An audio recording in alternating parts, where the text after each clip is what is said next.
श्रीमद् रामायणम्। मिथिला तो अद्भुत है, अति सुंदर। अर्थात अब हमें मिथिला के साथ साथ महादेव के पिनाक धनुष के दर्शन करने का भी अवसर मिलेगा। मैंने कहा ये मिथिला नगरी है, ये नहीं कि हम नगर प्रवेश करेंगे। शिव धनुष को यहीं से प्रणाम कर लो लक्ष्मण। हम नगर के बाहरी मार्ग से जा रहे हैं लक्ष्मण।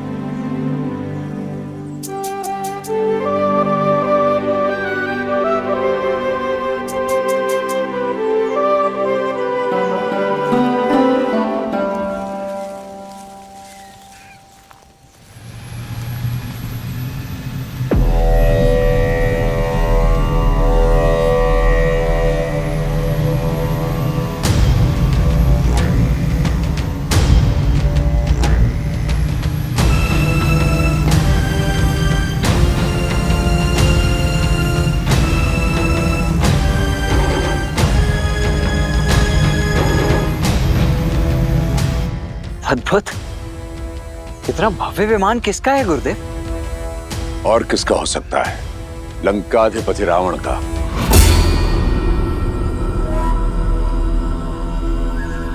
कदाचित शिव धनुष की लालसा उसे यहां खींच लाई हो। वही रावण जिसका हाथ ताड़का और मारीच के सर पर था। अर्थात इतने महाशक्तिशाली असुर ने यह स्वयंवर तो निश्चित ही जीत लिया होगा ना गुरुदेव? शिव धनुष को उठाने के लिए बाहुबल की नहीं, चरित्र बल की आवश्यकता होती है लक्ष्मण।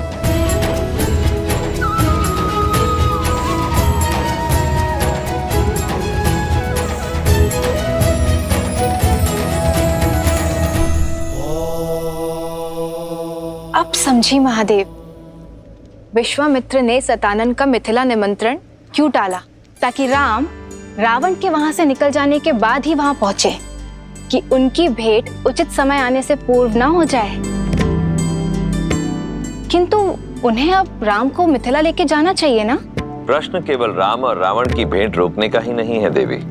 ऋषि विश्वामित्र चाहते हैं कि राम को मिथिला उस समय ले जाया जाए जब यस्याग्रे त्राट त्राट त्रुट त्रुट ममलम टंट टंट टंट टंटम तैलम तैलम तु तैलम Kuku Quang Quang Quang Quang कम कम कम तु कम कम दंस दंस दु दंस तु ही चकितम भूपकम भूयनालम या यास्ते विपग्रह सवसति सवलः पातु वः चंद्रचूडः।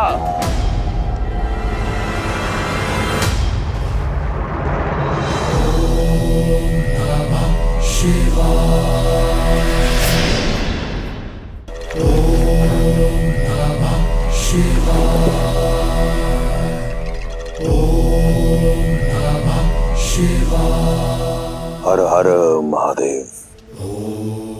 प्रणिपात माता। व्यथित प्रतीत होते हो दशानन। कारण आप भली भांति जानते हैं महादेव। इस प्रकार सबके समक्ष आपने मुझे अपमानित क्यों किया? एक 8 वर्ष की बालिका खेल खेल में आपका धनुष उठा लेती है और मैं आपका महाशक्तिशाली परम भक्त उसे उठा नहीं पाया। ये तो तभी संभव है जब आपकी इच्छा ना हो। कारण मेरी इच्छा नहीं दशानन, कारण है तुम्हारे कर्म।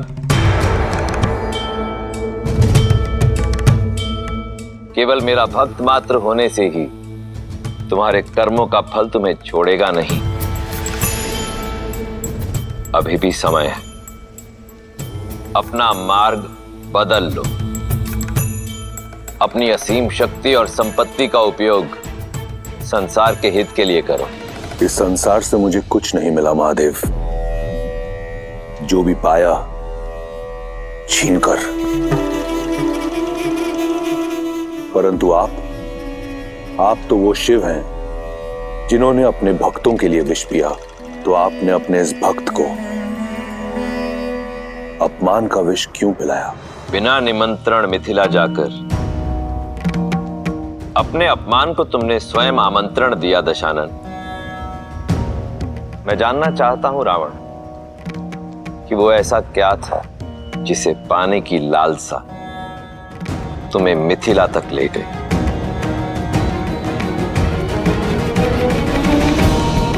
लालसा आपका पावन धनुष पिनाक पाने की थी। केवल धनुष, कुछ और नहीं?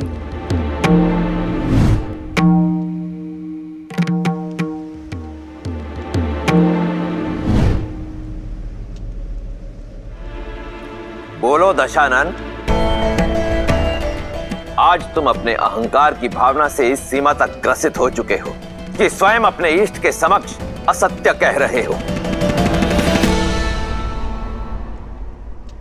और यही तुम्हारा उत्तर है रावण।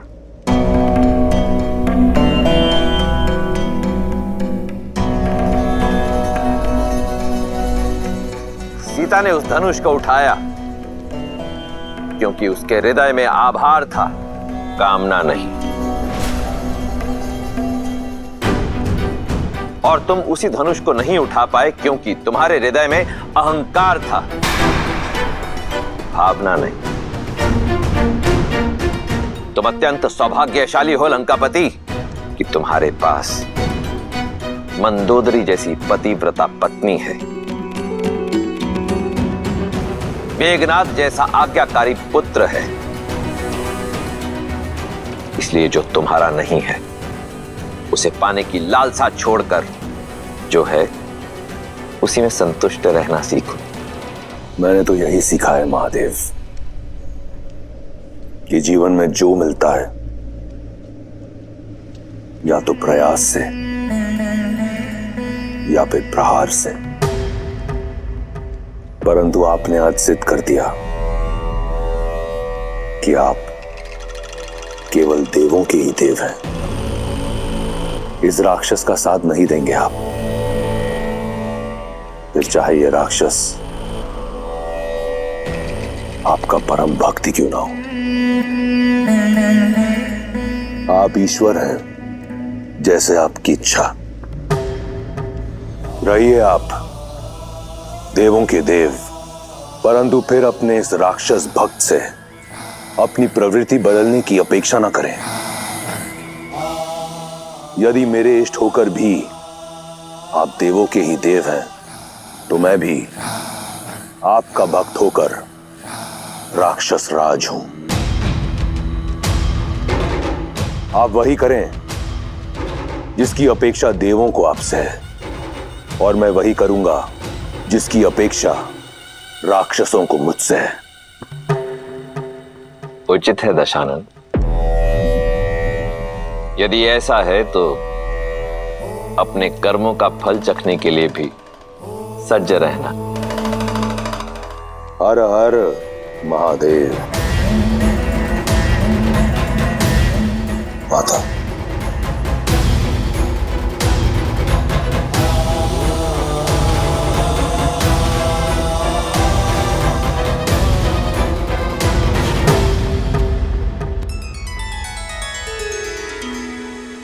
रावण का क्रोध तो देख लिया, अब राम और सीता का प्रेम भी दिखा दीजिए। बताइए ना, विश्वामित्र राम को लेके जनकपुरी कब जाएंगे? कब होगा उन दोनों का मिलन? जब समय आएगा तब ऋषि विश्वामित्र का मार्ग मिथिला की ओर जाएगा। लक्ष्मण, गुरुवर की आगे की यात्रा के लिए भी सज्ज हो। भैया, मुझे ऐसा प्रतीत होता है कि गुरुदेव आपको किसी महत्वपूर्ण कार्य के लिए सज्ज कर रहे हैं, अत्यंत महत्वपूर्ण। सही कहा लक्ष्मण, उनके हर कर्म के पीछे उद्देश्य होता ही है। अब उनकी इच्छा क्या है ये तो मैं नहीं जानता भैया, पर मेरी इच्छा है कि कदाचित मैं मिथिला नगरी भ्रमण कर पाता, देख पाता वहाँ का सौंदर्य और विशेषतः वो शिव धनुष। कितना अच्छा होता ना भैया। इच्छा तो मेरी भी यही है लक्ष्मण। आज हम यहीं विश्राम करेंगे राम। जो आज्ञा गुरुदेव। जो आज्ञा करते। अब जब यहां विश्राम कर ही रहे हैं तो तुम जाकर मिथिला नगरी देखा हो राम। जहां विश्राम करते हैं वहां की लोक संस्कृति जानने से ज्ञानवर्धन होता है।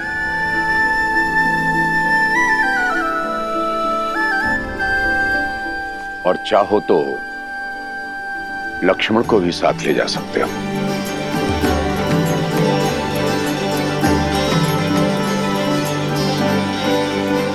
कब चलना है लक्ष्मण? अभी इसी क्षण, तुरंत। कौन जाने कब अपना विचार बदल लें गुरुदेव। आइए आइए।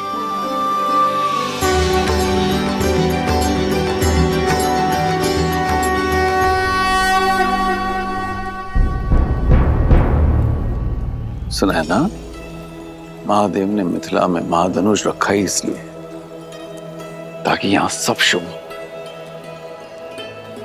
विश्वास रखो।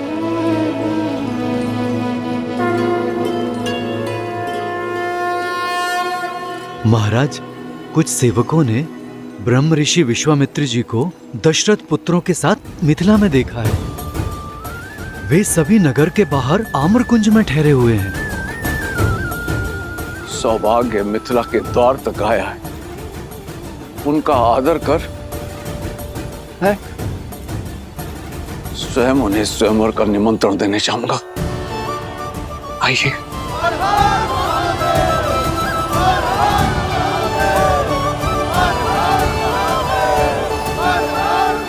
मैथिली जब विवाह करके चली जाएगी तो इस मिथिला को कौन संभालेगा? मिथिला और मैथिली दोनों को महादेव ने संभाला है, आगे भी संभाल लेंगे।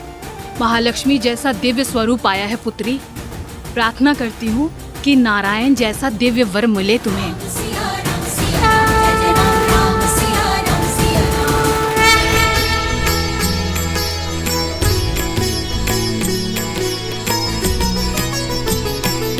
हो परतंत की पंगति पुंद कली, अधराधर पल्लव खोलन की,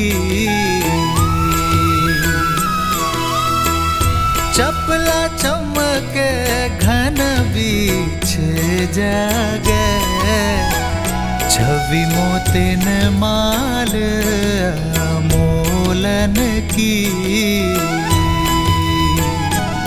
हो घुंघरारी लटे लटके मुख पर, कुंडल लोला का पोलन की।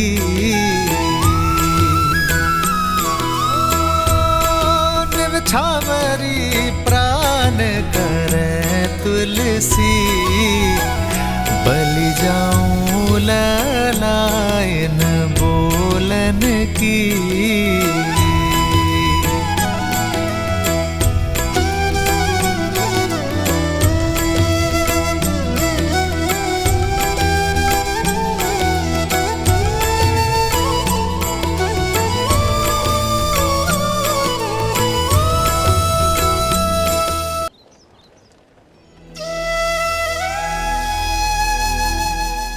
बाहर से जितनी सुंदर लग रही थी, भीतर से तो उससे कहीं अधिक सुंदर लग रही है ये मिथिला, है ना भैया? हाँ लक्ष्मण, मिथिला का सच्चा सौंदर्य यहाँ के लोगों की सोच और संस्कृति में ज्ञान का गढ़ है ये नगर।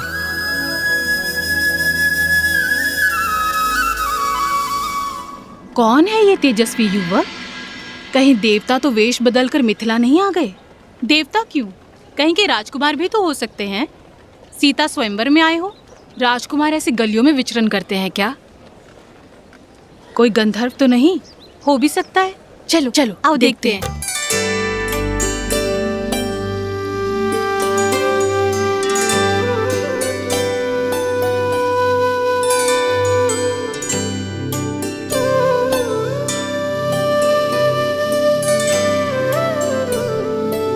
भैया, वो स्त्रियां दिख रही हैं। मुझे ऐसा प्रतीत हो रहा है कि वो हमारा पीछा कर रही है, परंतु क्यों? स्वयंवर का वातावरण है लक्ष्मण।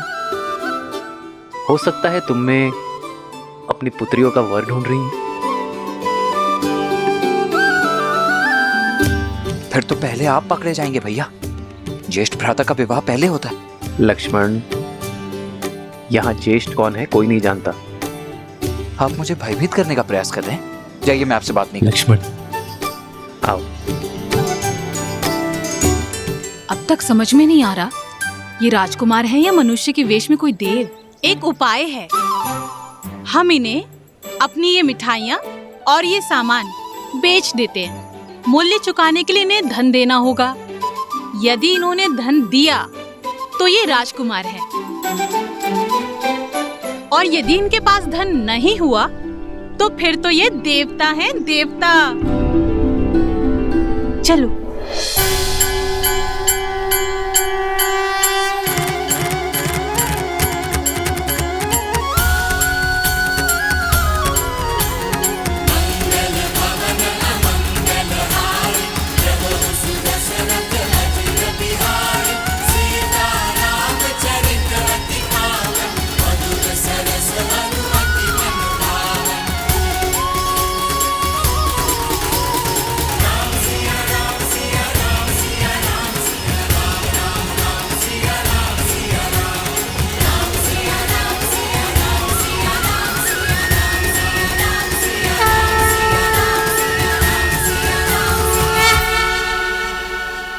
अहो भाग्य हमारे कि आप मिथिला के इतने निकट आए।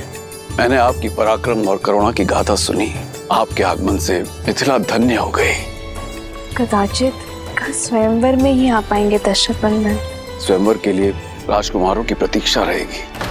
हमारा मंतव्य केवल मिथिला नगरी को देखना था, किसी स्वयंवर में भाग लेने नहीं आए।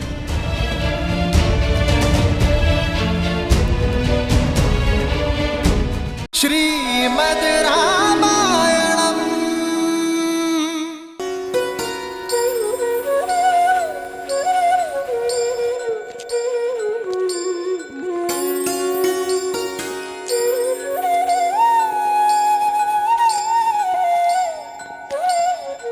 अब तक समझ में नहीं आ रहा ये राजकुमार है कि मनुष्य के बेस में कोई देव। एक उपाय है, हम इन्हें अपनी ये सारी वस्तुएं बेच देते हैं। मूल्य चुकाने के लिए इन्हें धन देना होगा। यदि इन्होंने धन दिया तो ये राजकुमार, और यदि इनके पास धन नहीं हुआ तो फिर तो ये देवता है, देवता। चलो।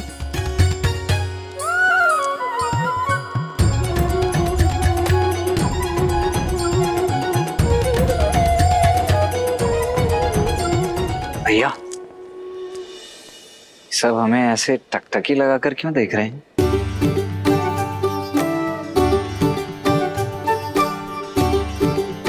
मेरे वस्त्र तो ठीक ठाक लग रहे हैं ना? कहीं मेरे मुख पर कुछ लगा तो नहीं? देखिए तो। दिखाना लक्ष्मण, कुछ लगा तो है। क्या लगा है भैया? भूख। कदाचित तुम्हें भोजन चाहिए।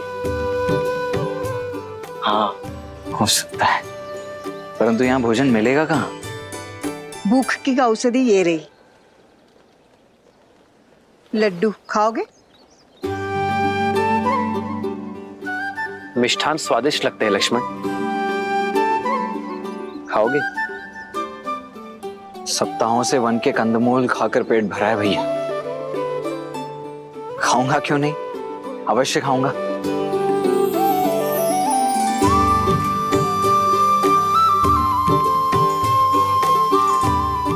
जामुन और बेर खा खाकर मेरी जीभ का स्वाद ही चला गया था, अब जाकर लौटा है। धन्यवाद। धन्यवाद माता।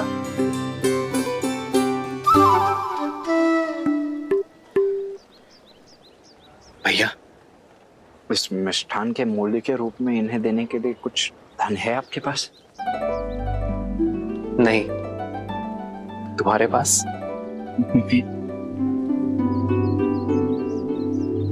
देखिए, क्षमा कीजिए माताओं, मैं भूख भूख में ये मिष्ठान खा तो गया, किंतु आप लोगों को देने के लिए मेरे पास धन नहीं है। कोई बात नहीं, ये मिथिला है पुत्र, यहाँ पेट भरने के लिए धन नहीं लेते हैं। ईश्वर तुम्हें दीर्घायु करे। कोई मूल्य नहीं चुकाना पड़ेगा? नहीं। बहुत बहुत धन्यवाद। तो मैं एक और ले लूं? अवश्य। धन्यवाद। धन्यवाद माता। आपके मिष्ठान की भांति आपके आशीष भी मधुर है। यदि आपकी आज्ञा हो तो हम पावन नगरी मिथिला का भ्रमण करना चाहते हैं। अवश्य।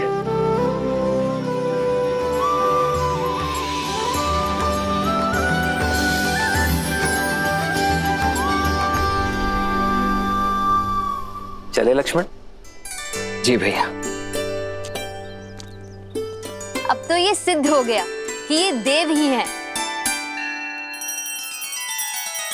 श्री रामचंद्र कृपालु भजु मन हरण भव भय दारुणम नव कंज लोचन कंज मुख कर कंज पद कंजारुणम।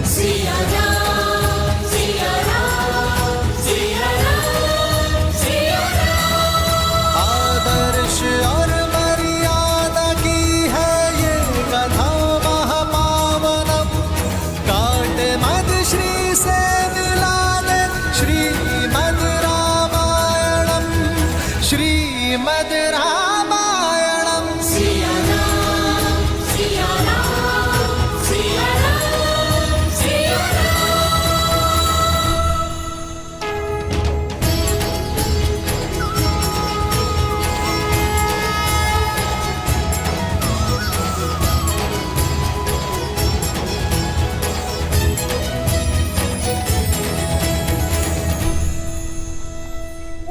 राम जी चलते हैं। चलो चलो चलो चलो चलो। अरे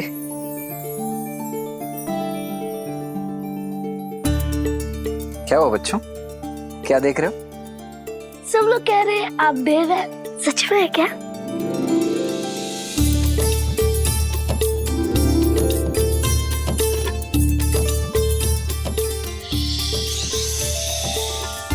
किसी से कहना नहीं, हम देवी हैं।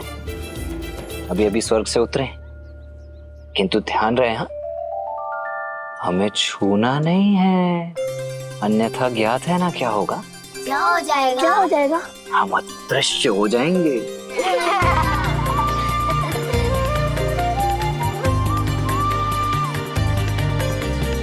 ये धनुष बहुत भारी है। नहीं, तनिक भी नहीं। हम दिव्य हैं तो हमारे धनुष भी तो दिव्य ही होंगे ना। वायु से भी हल्का है ये, चाहो तो स्वयं उठाकर देख लो। आओ।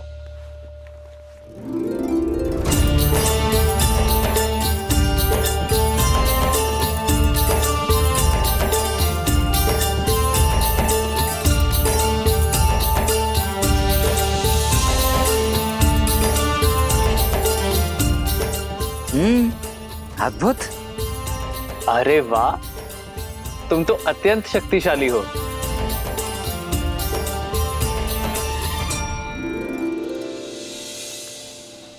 अरे आओ आओ, धनुष यात्रा यहाँ तक आ गई है।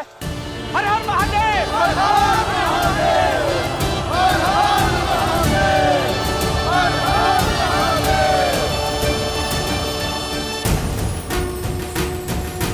भैया शिव धनुष चले। हमें भी धनुष उठाना है। पहले मेरी बारी, फिर मेरी, पहले मेरी, पहले मेरी, पहले मेरी, पहले मेरी बारी, पहले मेरी बारी, पहले मेरी बारी, मेरी बारी। बच्चों सबको बारी बारी से मिलेगा। लक्ष्मण तुम जाओ, मैं आता हूं। परंतु भैया आप। लक्ष्मण मैं आता हूं। जी भैया। आओ।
जन्म जन्म का है ये संगम, राम रतन सीता वैभव धन।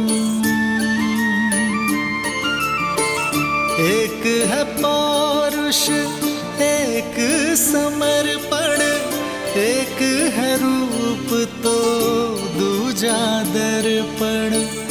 राम है लोचन सीता दृष्टि, राम है बादल सीता वृष्टि।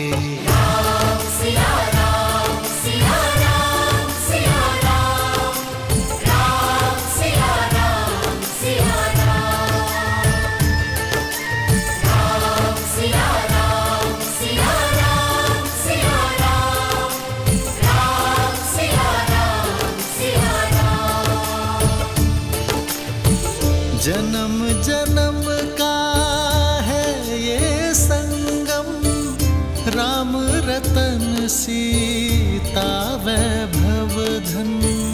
एक है पौरुष एक समर्पण, एक है रूप तो दूजा दर्पण। राम है लोचन सीता दृष्टि, राम है बादल सीता वृष्टि।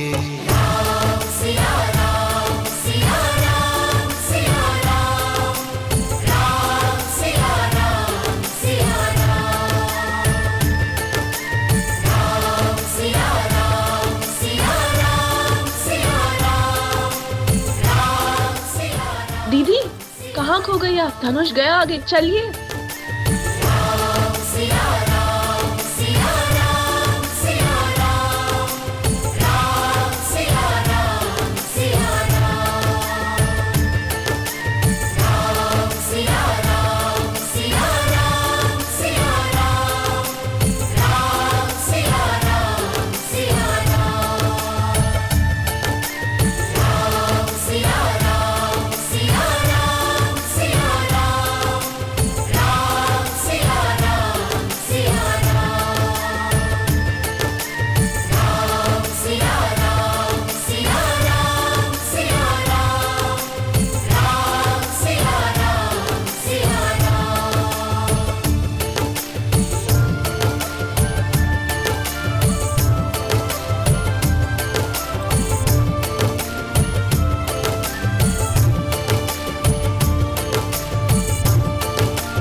सुंदर है ना भैया?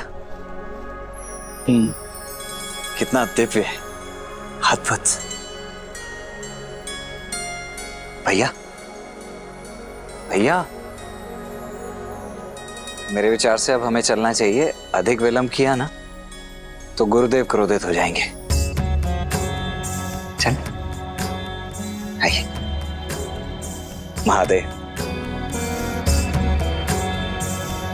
आइए भैया।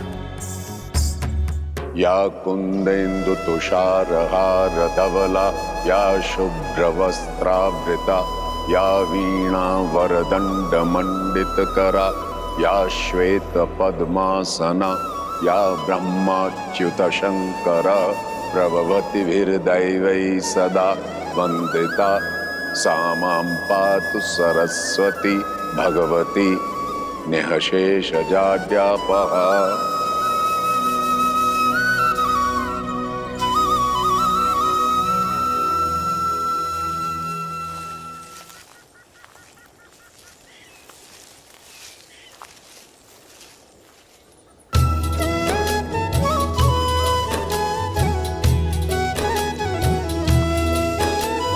संग सचिव सुचि भूरी भट, भूसुर बर गुर ज्ञाति।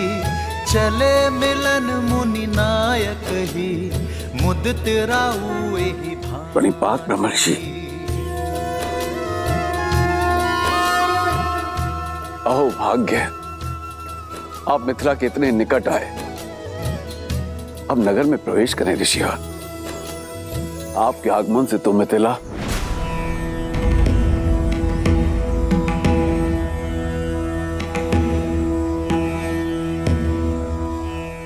राजमहलों का सुख और ऐश्वर्य हम बहुत पहले त्याग चुके हैं मिथिलेश। उचित है गुरुवर, मैं आपकी सुविधाओं का प्रबंध यहीं करा दूंगा। सुविधाओं का त्याग करने के पश्चात ही एक मनुष्य ऋषि बनता है राजा जनक।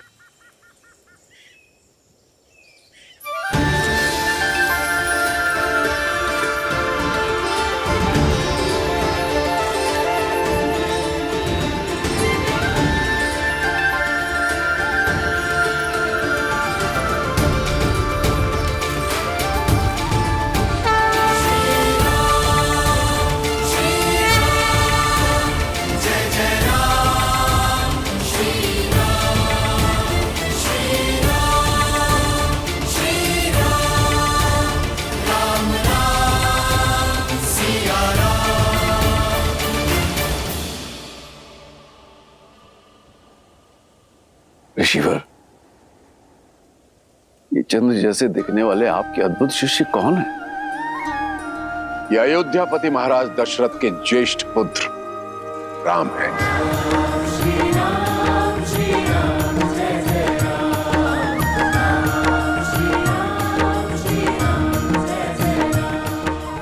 और ये उनके अनुज लक्ष्मण।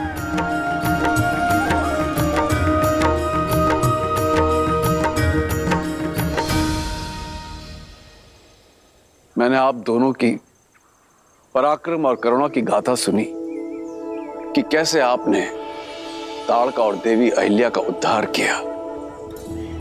आपके आगमन से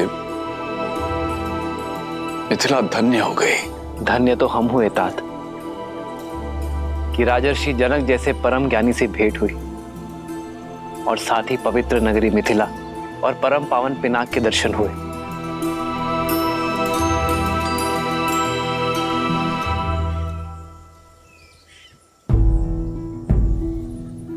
ऋषिवर, आपसे एक विनती है। मैंने अपनी पुत्री के स्वयंवर के लिए अयोध्या भी निमंत्रण भेजा था, किंतु वहां से महाराज दशरथ का उत्तर आया कि राजकुमार आपके साथ हैं।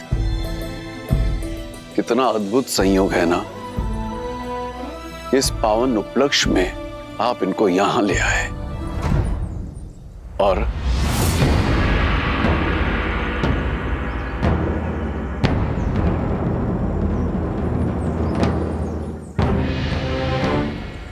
राजन, मिथिला और अयोध्या की राजनीतिक चर्चा में हस्तक्षेप करना ना तो किसी ऋषि का आचरण है और ना ही अधिकार।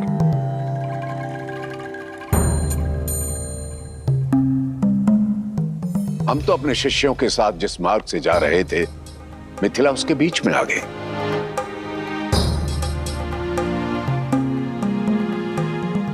हमारा मंतव्य केवल मिथिला नगरी को देखना था, किसी स्वयंवर में भाग लेने नहीं आए।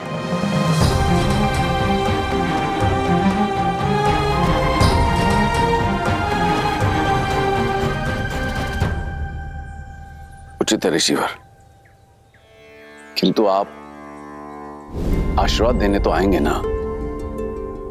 मुझे आपकी और राजकुमारों की प्रतीक्षा रहेगी। इस विषय पर हम विचार करेंगे राजन।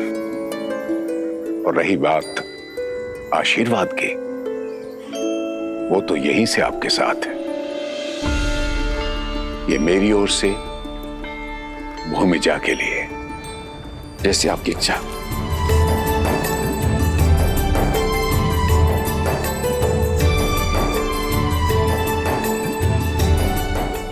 पात्र शिवा।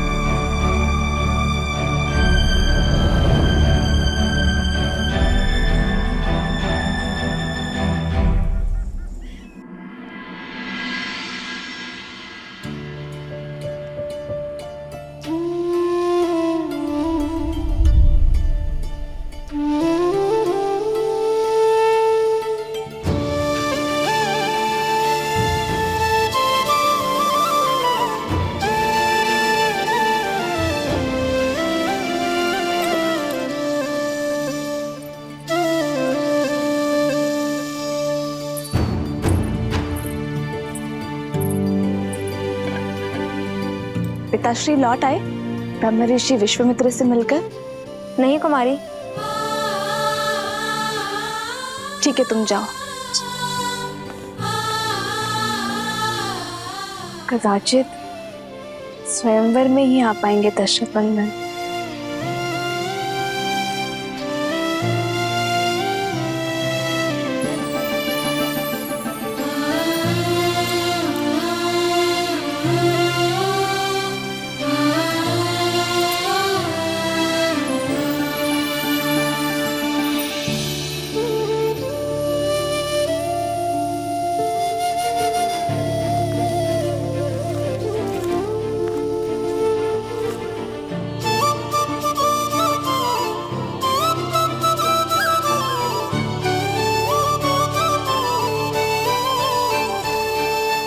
भैया,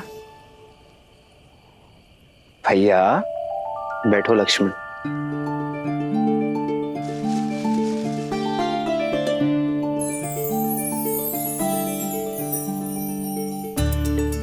क्या बात है भैया, आज आपके चिंतन में चिंता का भाव नहीं, आनंद का भाव है। बात क्या है? एक ऐसी भावना ने मुझे स्पर्श किया है लक्ष्मण, जिसे मैंने कभी अनुभव नहीं किया। कुछ ऐसा जिसे शब्दों पे नहीं बताया जा सकता। ये आप क्या कह रहे हैं भैया? आप प्रयास तो कीजिए, कोई शब्द तो होगा उसके लिए। प्रीत। प्रीत?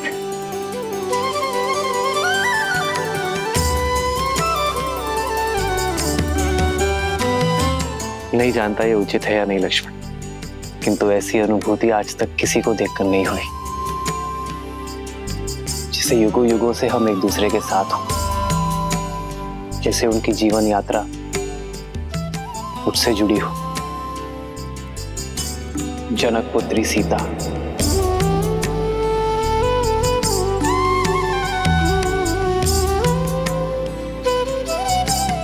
उन्हें देखकर जो भाव मेरे मन में आया